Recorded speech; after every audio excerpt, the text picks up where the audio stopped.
party. Thank you, Mr. Speaker. The PC caucus this week launched Engage and challenged the government to seek out ways to save Albertans $4 billion over 2 years. The official opposition may think saving money is funny, but we think it's serious. One way to achieve this is to empower the public service to find efficiencies and cost savings while maintaining frontline services. When I asked the Premier about it, she didn't answer my question. To the Minister of Finance, when the public service identifies cost savings that don't require layoffs or cuts to services, will your government then act quickly to put these savings into action? Deputy Premier. Thank you very much, Mr. Speaker, and to the member for the question. Certainly, we had a very rigorous engagement process this time last year. It was called the 2015 election, Mr. Speaker. And Albertans sent a very clear message. Keep your hands off our health care and our education, Mr. Speaker, and that's exactly what we're doing. We are making sure that we're moving forward strategically. We are moving forward thoughtfully. We reinvested $800 million as opposed to what the member opposite proposed, which was to cut significant resources from frontlines. I find the irony of what he was proposing this time last year and what he's suggesting today very ironic. Mr. Speaker, what's ironic is I read in the paper this morning that the minister is proudly putting her hands on health care, and then the same day she's not. That's really interesting.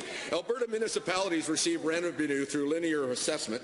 Linear properties include pipelines. Sometimes the pipelines are owned by companies that go bankrupt, and the companies, of course, stop paying their taxes. Despite that, the municipality is still on the hook to pay the Alberta government's linear assessment for education.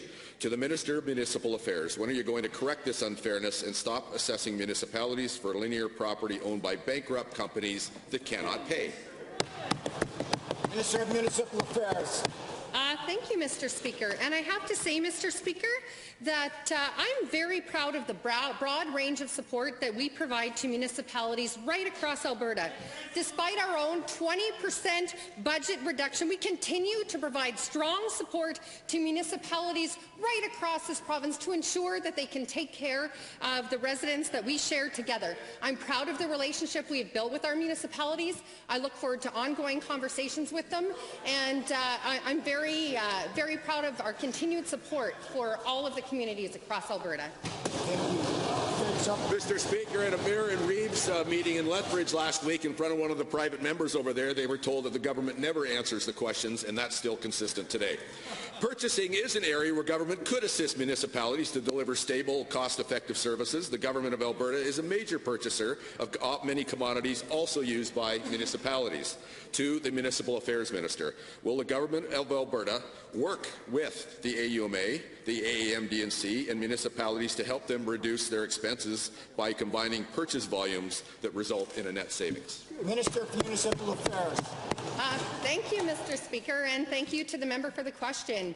Again, since becoming the Minister of Municipal Affairs, I have worked tremendously hard to build a relationship with AUMA and AMDC. It's tremendously respectful. We have a great relationship with one another and exchange a number of ideas over time.